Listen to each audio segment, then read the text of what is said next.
So I am still burning the midnight oil. I just got one certification done.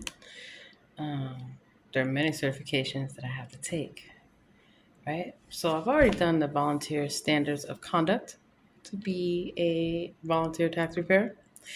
And then, of course, I just finished the intake interview with quality review. Now, something that is super helpful, as I always mention to folks, have multiple devices. That's how I can sit in a coffee shop and like have a whole office or run a whole company. So I have my laptop, one of many laptops that I have. It's always good to have more than one laptop. Just never know. Someone steals your laptop, literally. To each its own. I like tablets. Not only are they touchscreen, they're the perfect size to fit in your bag. So I believe this is the 10 inch. No, it's not 10 inches. I don't even know. I'm tired. But do you get the point that I'm saying is that you can get the bigger tablets, but they're bulky.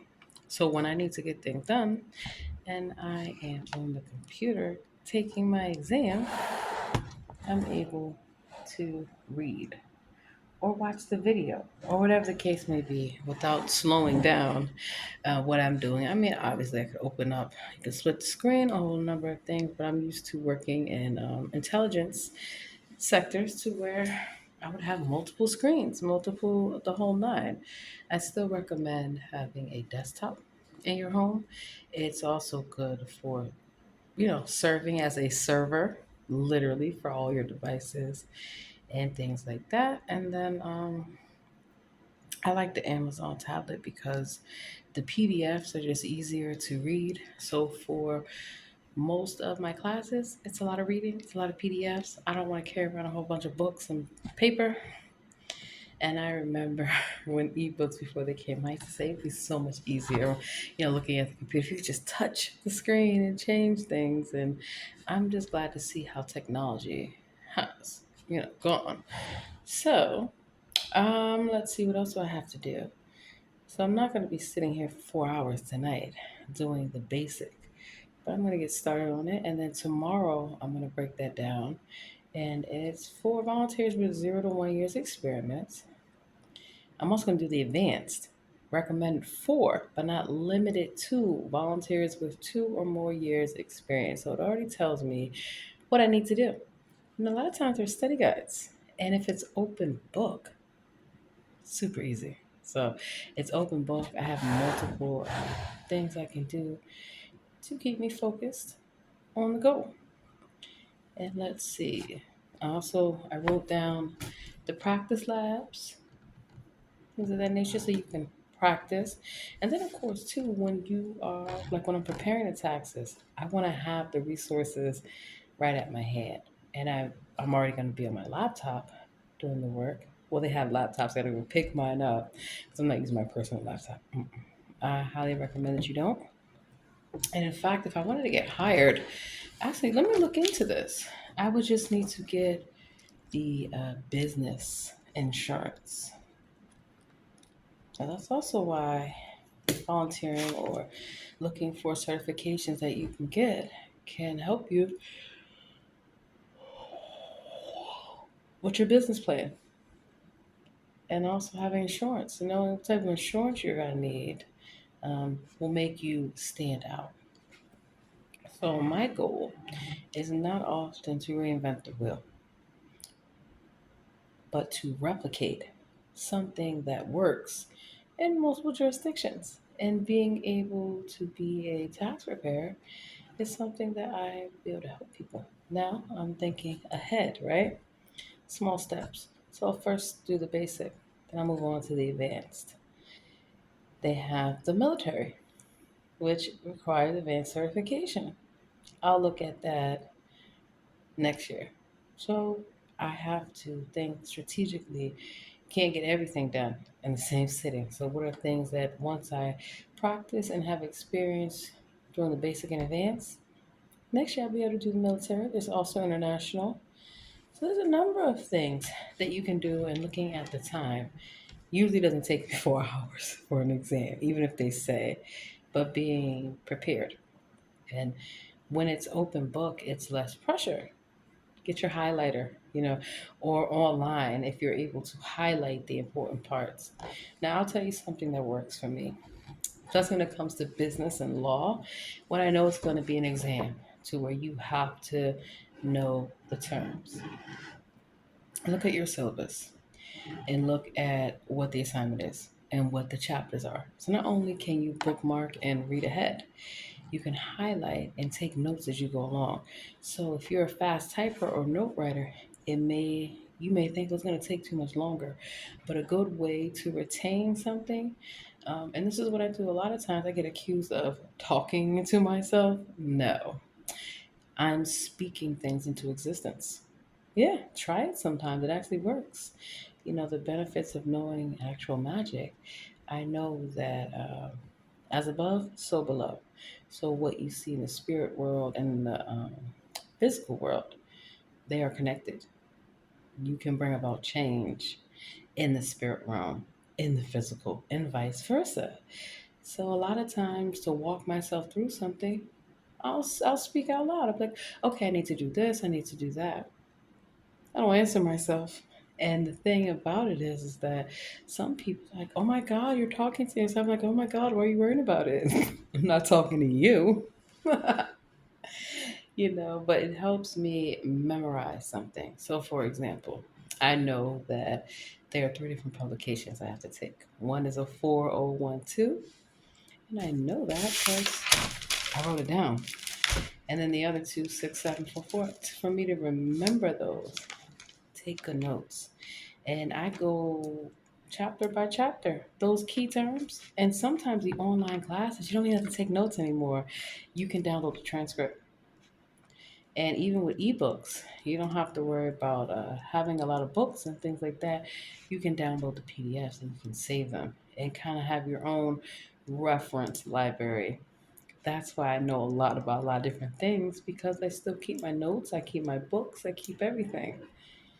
And then I archive it. So if someone's like, hey, I want to know about XYZ, I'm able to refer back to what I need to know to do that. So I also want to get my realtor's license. That's another exam I'm going to sit for in a couple months. So I don't anticipate starting law school for another 2 months or so. So I'm going to utilize this time that I have to prepare myself. And also, all this is going on my application. So I'm not just doing this for nothing. All the advocacy stuff and all the trainings and things like that is going to make my application stand out even more. So I was going to just go full throttle. I said, no, I just moved. I got a lot going on. The whole nine. I want to focus on what I need to do.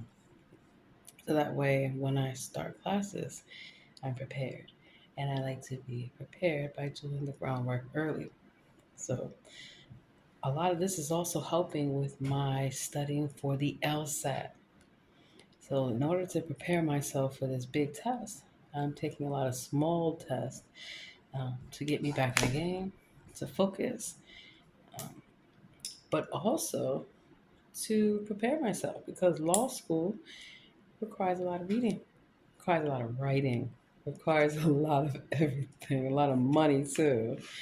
But the point is, I am able to now look at how I can give back, make money, but also these are skills that I can teach to my children. That is also why I do these things. I knew that when I was working in the government, I took a lot of different certifications like small business management, human resources, accounting, and marketing and advertising and sales.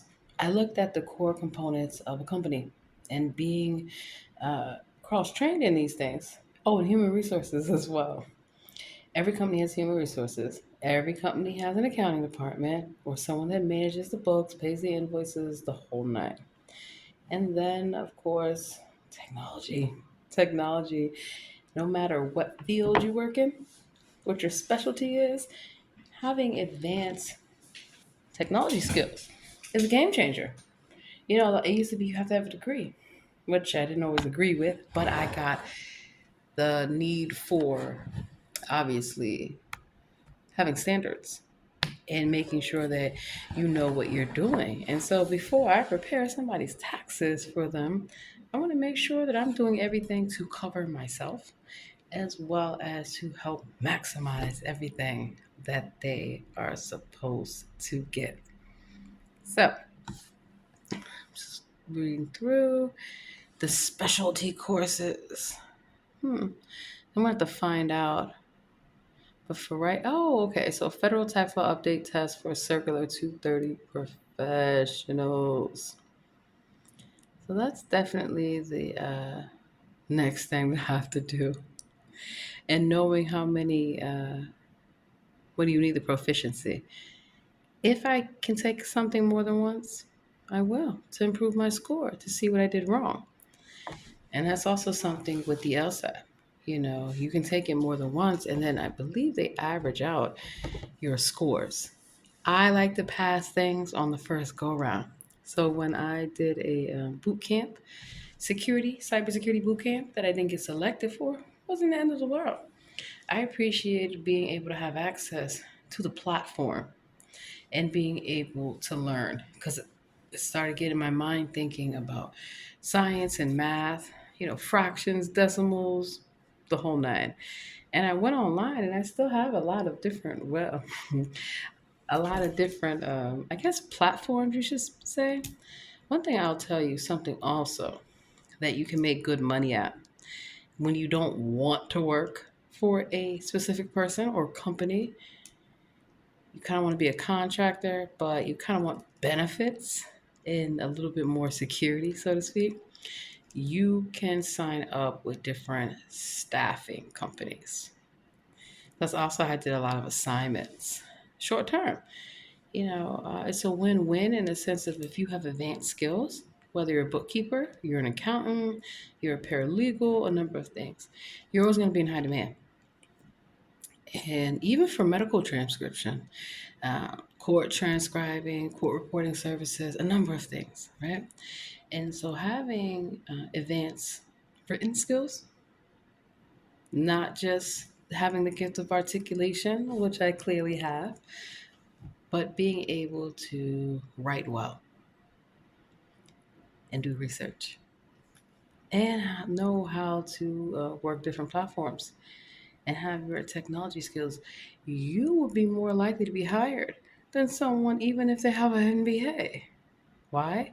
Because you have hands on relevant knowledge, not just book based.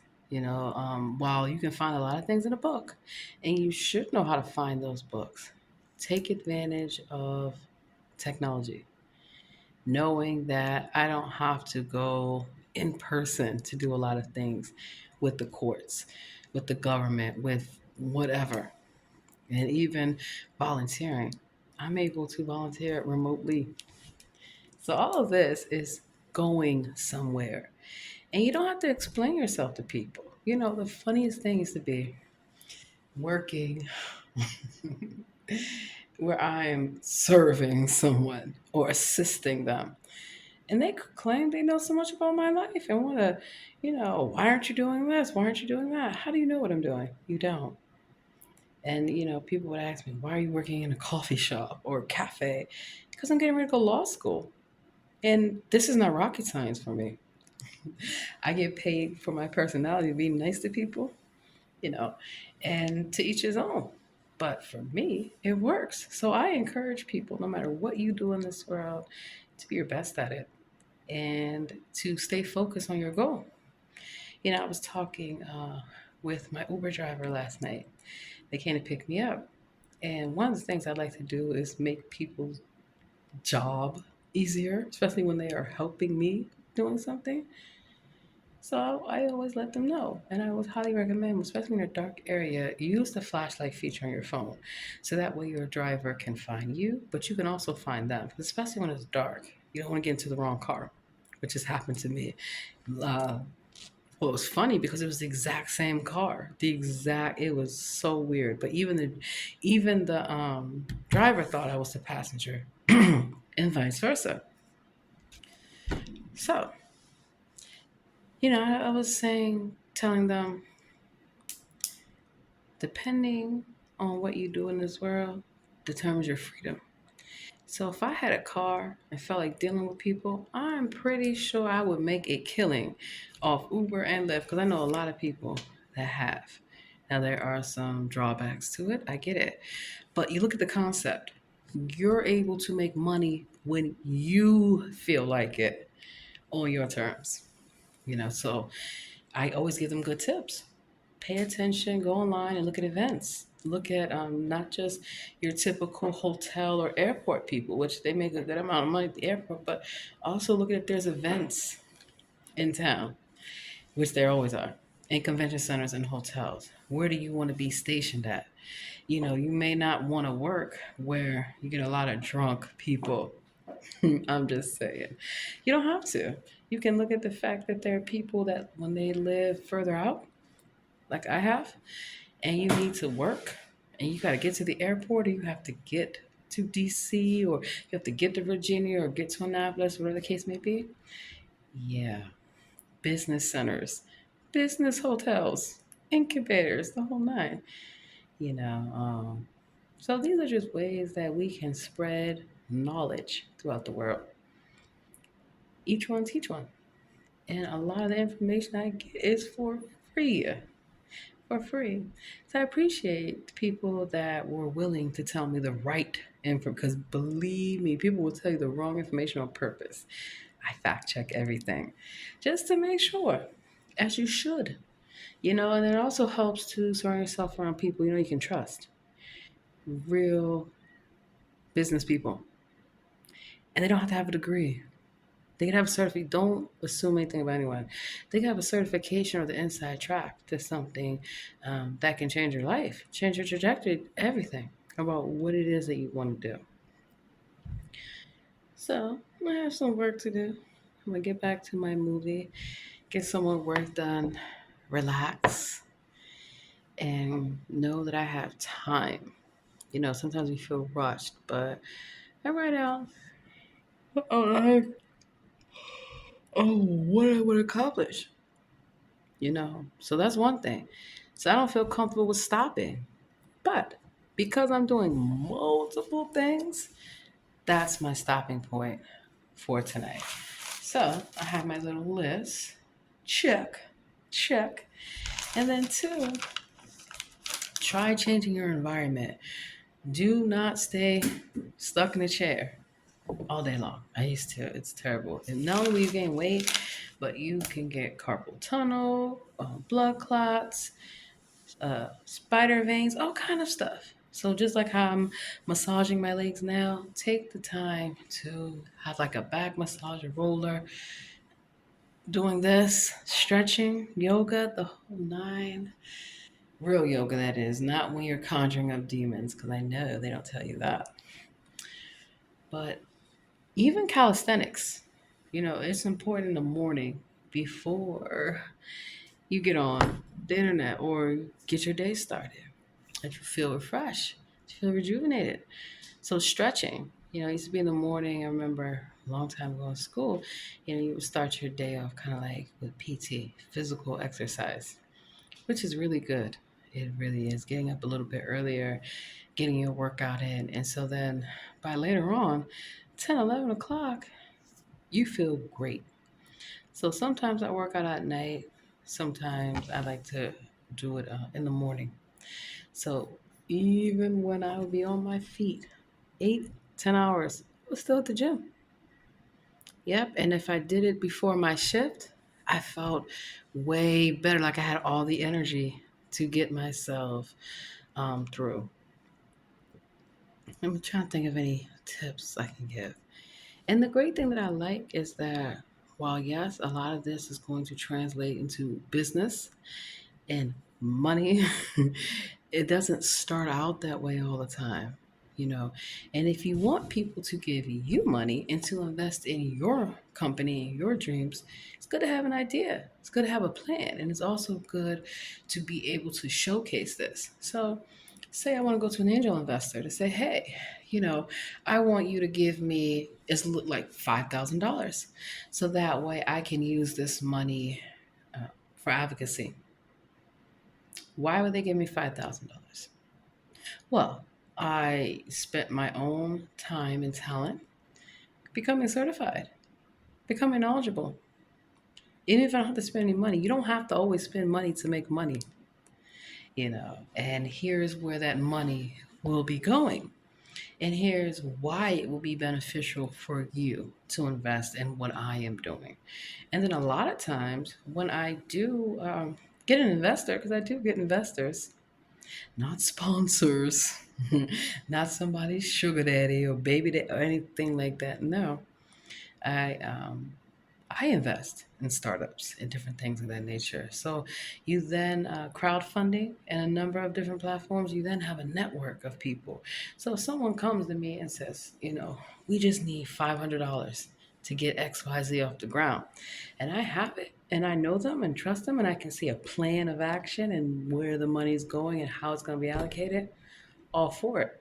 And a lot of times, even when people are asking for money, the person may not have the money or may not want to give you the money, but they might want to give you some time, some mentorship, some connections, even resources. Even resources, So don't just look at when you're asking for an investment in your company, that be financial. If you look at the show Shark Tank, right? Some of the concepts I agree with in terms of having that mentorship, having that distribution channel, a number of things already built in. However, keep in mind that people are in this to make money. And then some people are actually in it to not only make money, but to help other people make money. So if their main objective is not making money, but they know how to make money, you can trust them most instances to be ethical to help you make money. Like, say, for example, I decide that I want to make my own clothes. So you would think that I would want to go immediately to Target. Why? Or, you know, Bloomingdale's, Macy's. Why are they going to want to talk to me? I would have, I mean, all these companies that are in front of them. But then I think, why do I have to just limit myself to being placed in these retailers? You can look at other avenues, online channels, even having a solicitor's permit and being able to sell your wares at festivals. I mean, I used to tell people, and this is also how people make money. You got a Costco card? You better do what all these other people, these vending machines and restaurants and all these places do when it's a holiday or an event. Get all that, bottled water and your snacks and stuff in bulk, and then you can mark it up and sell it to people directly. For example, you ever gone to a baseball game or football game and people are tailgating or people are lined up waiting to get in? Or some places that allow you to bring food in, which nowadays seems like none. Yeah, you can hit them up and make good money, especially people like going to the zoo, the National Mall, all that stuff. Get you a cooler. And I used to do that on the beach. Yeah, I would fill my cooler up with different types of water and beverages, uh, and even snacks, and even papers. All kind of whatever you need to make your beach experience great. That's why you see a lot of food vendors and food trucks. I don't want a restaurant, but I do want a food truck. And I was on the food truck thing years ago. Baltimore, DC, New York, Chicago, the concept of having a mobile kitchen, right? So I'm going to end this with talking about that. So you want to have a mobile kitchen, right? You want to have a menu that is going to appeal to a large number of people. So say you want to have food truck. You would want to think of something that is quality, that is going to be easy to prepare, easy to handle, whether it's hot or cold and having that. And also how technology, you can have people place the order. I know the QR thing, okay? Not everyone's a fan of the QR thing. So having another mechanism like we see Toast and all these different platforms, how you can place your order online and it'll be ready for you, right? Mobile ordering, something I used to tell companies to do light years ago. I said, look, people don't like standing in line.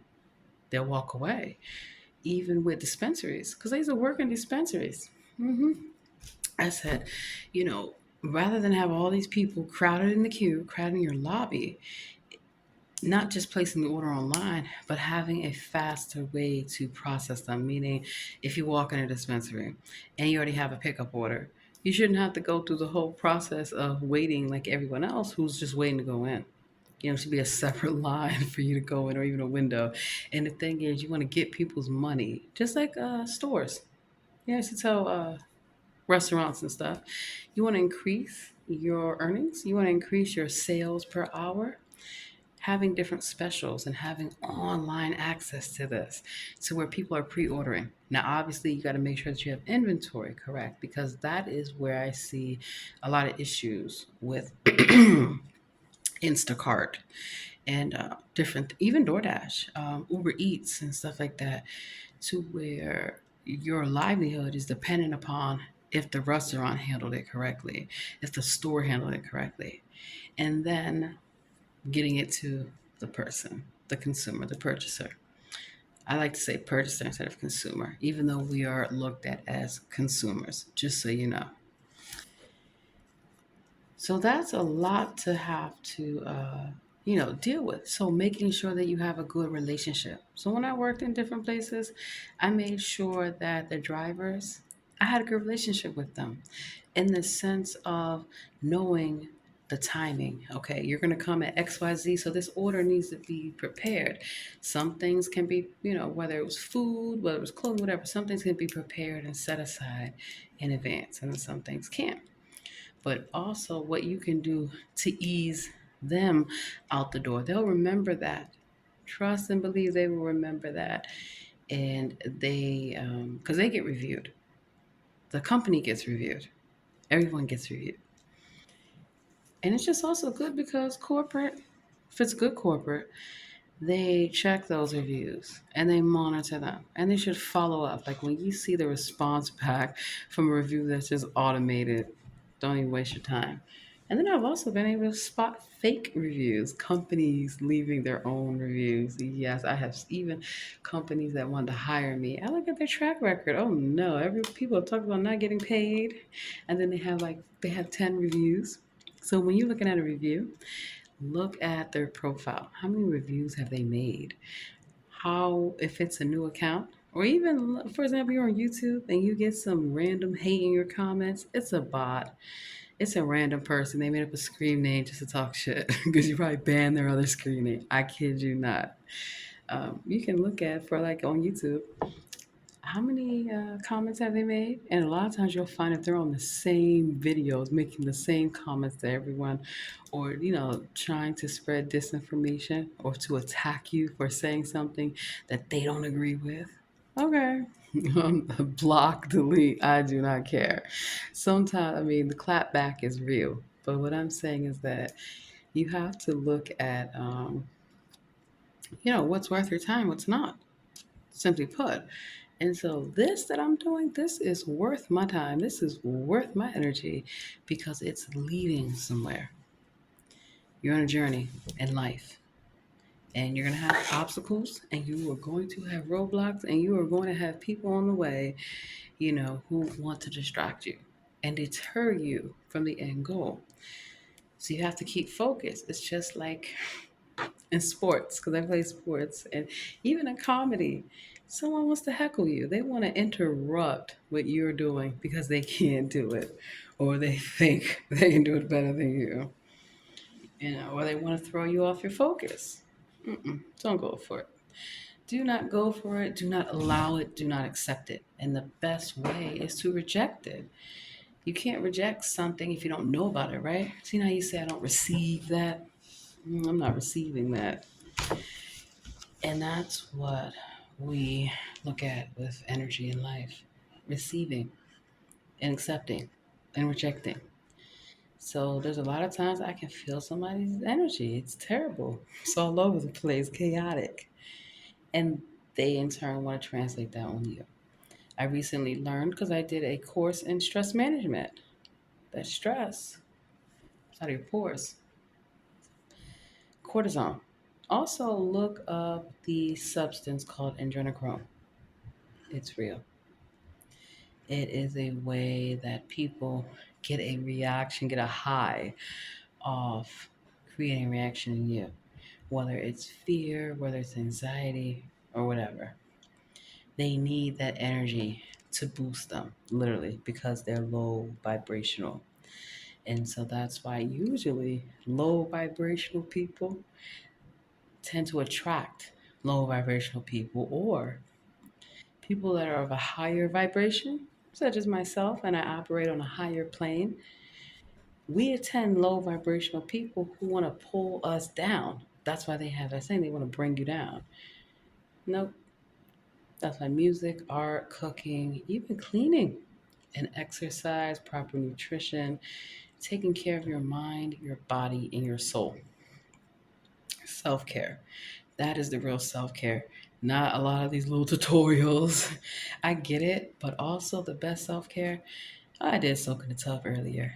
That helps too with my Epsom salts and things and my lavender oil and stuff like that.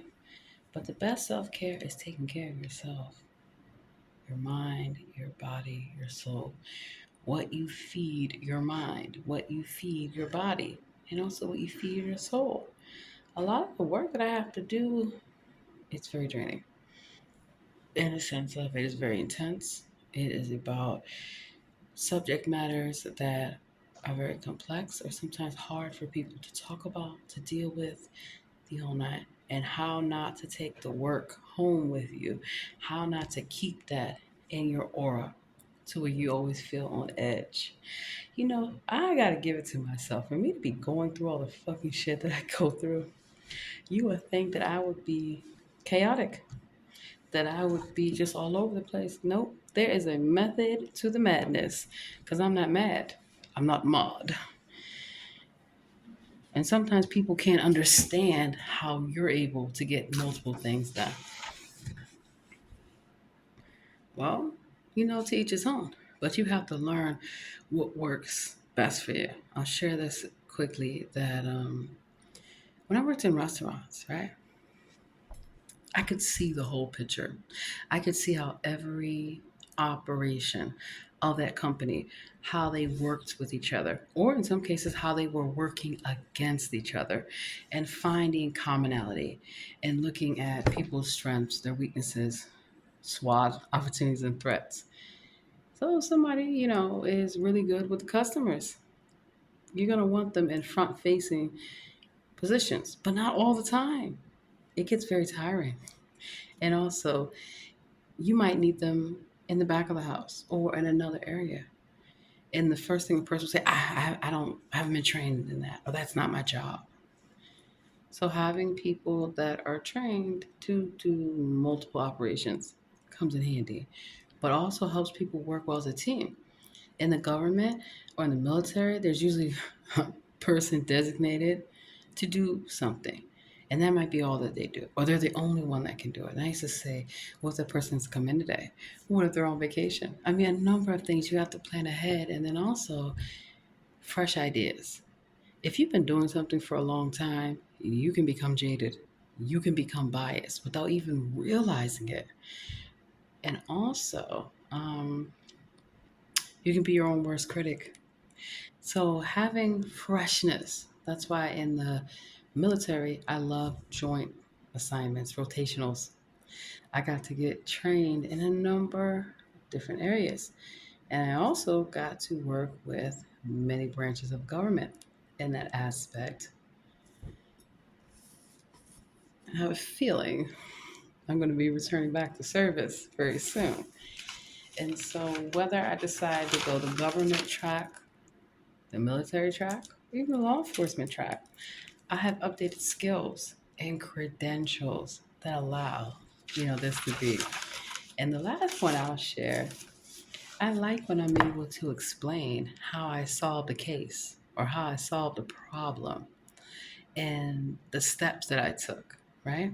Because a lot of times I am unorthodox.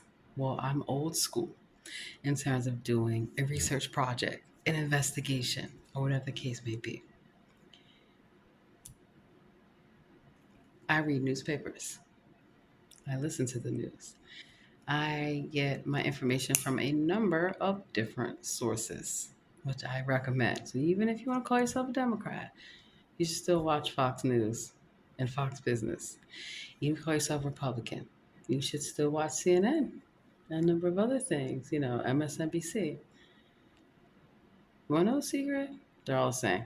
But whatever. My point is, you should always know something is for or against your position. And so do not waste your time pitching your business to people who are not interested, who are not for it or can't see the value. Now, I'm not saying that you can't think outside the box because you can always create partnerships and different things like that. But surround yourself with people who are passionate, who are like minded, who believe in what it is that you're trying to accomplish. And always know that in everything that you do, there's always an I spy, someone that wants to collect intel for the other side. Oppositional research. I did that when I worked for a lot of candidates on their campaigns. Not only did I know everything about their opponents, I knew what they were, what they voted for, what they voted against, what they stood for, and what they would stand to gain by all the campaigns do it. Okay, they may not admit it, but they literally pay their staffers to go join other campaigns. And to get information on you and to find out, they want to get the inside track. It's still very, very dirty politics. And who knows, I might make a return once a number of things that I want to do in my life simply because I like advocating for people. I just don't like all the bullshit that goes along with politics. And that's also why I've had a lot of stalking and harassment in my life. Yep.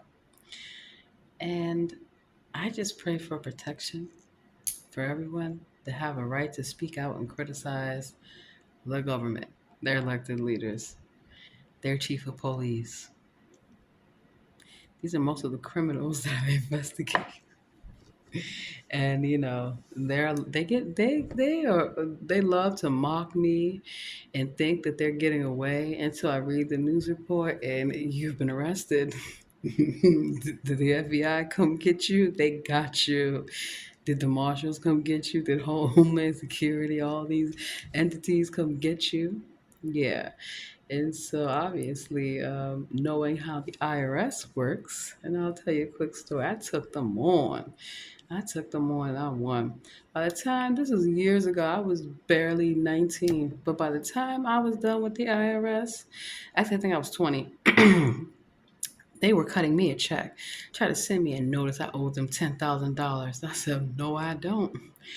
I went into the IRS building and I started learning. And then I learned about the Office of the Taxpayer, Office of the Taxpayer Advocate. Yep. And like I said, by the time I was done with them, they cut me a check for $4,000. I kid you not. I plays no games. And utilizing my driven straightforwardness in the business world, I've done very well. Very well. And then I might even get into doing some mystery shopping. It's all acting. All these jobs, all acting. So when people say you should be on TV, I'm like, are you sure I haven't already been? So I have things to do, but I am in a really good place because I know that this hard work is also so my daughters can see they can do anything. All they know, like I'm traveling now, is that I travel all the time and that I'm always working, but they don't know exactly what their mom does. Well, I, they kind of get an idea now, and that's kind of why I make a lot of videos while I'm traveling, setting up this second home, setting up my studio. So I'm just grateful that everything in my life has turned out, maybe not according to my plan, and I don't even think according to the Lord's plan, but in a lot of ways, the negative things I have been able to turn into positive things and learn from these things and learn how to become stronger, braver, a real leader, a natural born leader. While I know that I was created and I exist with a lot of different skill sets, right? It's a process. It's a process. A lot of times you may not even know that you should speak up about something because you don't know that it's even wrong or that, something that is happening should not be. So, one of the things that sticks out to me is being able to, like, I'm the kind of person, if I see something wrong, I just can't sit back, like, that's okay, or ignore it. It affects me. I am a very sensitive person, not sensitive to where you can say something to me and make me cry. I used to, it was a long time ago. Sensitive in the terms of I feel things, I feel people's emotions, I feel them, right? Even though I'm not always understood, misunderstood, and I'm often misrepresented, that's usually the reason. Is because if people get to see me for who I am, they might like me. They might like talking to me. So keep that in mind that you're always going to have haters. You are always going to have haters. Do not question yourself, but I'm a good person. That's why you have haters, you know. Or when people are doing wrong and you correct them, they claim that you're hating. For what?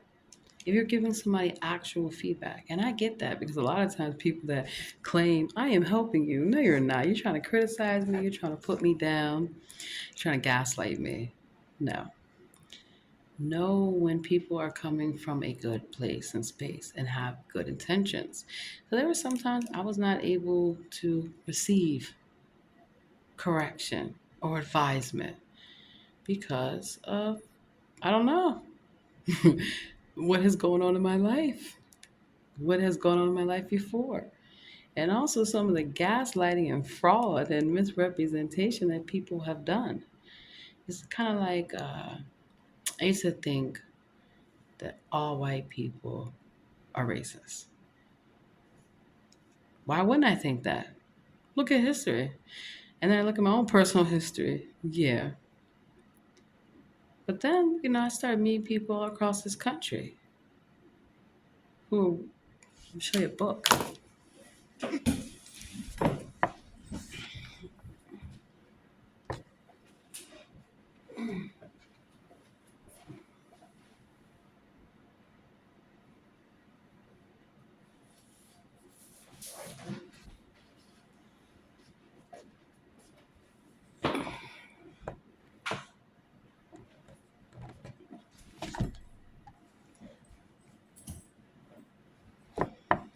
And I'm not gonna lie, I didn't just think all white people were racist. Spanish and Asian too.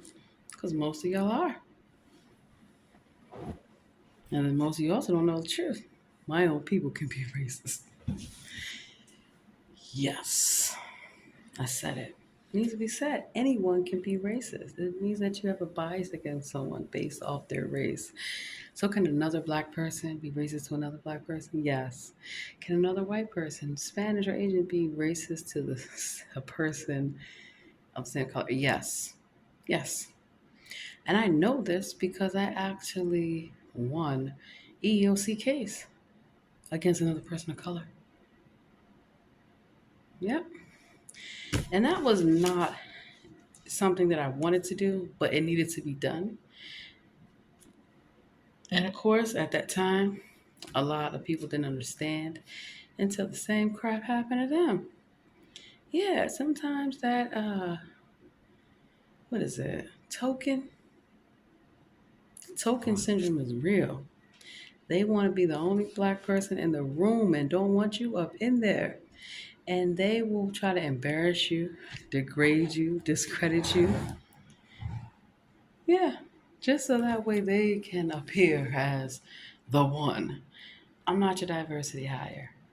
And I didn't realize that I was a diversity hire until recently for a lot of places. You know, I fit the example of what they want to demonstrate in a sense that they can say, we're a law firm. We have black people that work here. We're in the medical industry, scientific research. We have black people that work here. Is that why you hired me? Child, please. And then it's the expectations of what they think. We're not all the same, regardless of what you are or what they say you are, that is. So, here's a book, How to Be an Anti-Racist. And I don't mean people coming to you claiming they're going to do diversity training, because I do diversity training. And part of what I get people to realize is that a lot of times you have preconceived notions about people that you should not have. And a lot of times the stereotypes are perpetuated by people that in your community that benefit from it, that they play a role. It's called shucking and jiving, coonery. The minstrel show. They play that role and they love it. They love somebody pulling their strings like, yes, sir. That's not me. Or they just go with the flow. They go with whatever the crowd is saying. And I know it's hard to have your own opinion from what the crowd says because it's easy sometimes, hive mind thinking and just say, okay, you're going for it, I'm going for it. So a lot of times before I answer something, I will look at how other people have responded or how they're responding in a sense of reading the room to kind of get a feel of, okay, if I say XYZ, who may potentially raise an issue with it? And I don't have a problem with people raising an issue with something. Not at all. You're supposed to do research. And you're supposed to be able to debate and to be able to do so in a civil manner. I'll never forget in one of my African American classes, this chick was off the chain. I mean, she was like, I rebuke you. Girl, shut the fuck up. Like, really? It was just not even necessary for them to be so angry at everyone and their viewpoints. So if somebody's angry at you or they want to act smug or arrogant, don't let it get to you. There are ways to correct them and to check them so they know not to come for you incorrectly. Now you're going to come and be incorrect, you know. So that's just something that even in my classes, I'll answer a question or someone will ask the professor or someone comes to ask me my opinion. And then someone will try to discredit me. And they don't know jack shit what they're talking about, but they're hoping that you don't know. And they often try to do this in scenarios so which they think you don't have quick access to the information. So it's good to be prepared. And before I go to class, I like to be prepared thinking of what could a person say? What would a person say? What should a person say? Looking at all sides of the argument. And of course, white fragility, why it's so hard for white people to talk about racism. Because I noticed that with a lot of you guys, it is, you know, and I've never gone around guilt tripping people or telling them they better give me money or anything like that. But if you are trying to be racist to me, you're trying to hold me back, you're trying to discriminate against me, you're trying to oppress me, I will not let it happen. See, I know the tricks of the enemy. So by not claiming it, doesn't mean that I don't acknowledge it. I deal with it every day. It's just I choose the manner in which to deal with it, and I choose the law. And so by doing things the correct way, that's why I face opposition because they would more than like for me to, as they say, act ratchet. I don't act ratchet because I'm not a ratchet person.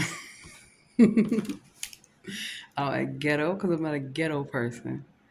And if you want to call it hood, that's fine. But don't get it twisted. And that's what I tell people. I'm a nice person. I'm a business person. But like a lot of us will tell you, don't make me take off my suit and whoop that ass. And I know that that's what people would love for me to do. Have me all over the news cameras and newspapers and all that shit. That's why I don't play the game. That's why I don't play the game. People will take money to get you out the way. So that way you can't say, well, it was such and such or so and so. So just keep that in mind that sometimes, it's in your own community. So it's time for a lot of that to stop. And the best way that I feel that I can contribute to society is to be real about my experiences and the effects that it has on my life, the implications, and to help really reform criminal justice system so that way the real criminals receive justice and that people who perhaps have made a bad choice or have been told the wrong information or forced into a corner to where they're literally given a choice. And even these gangs, they love to recruit.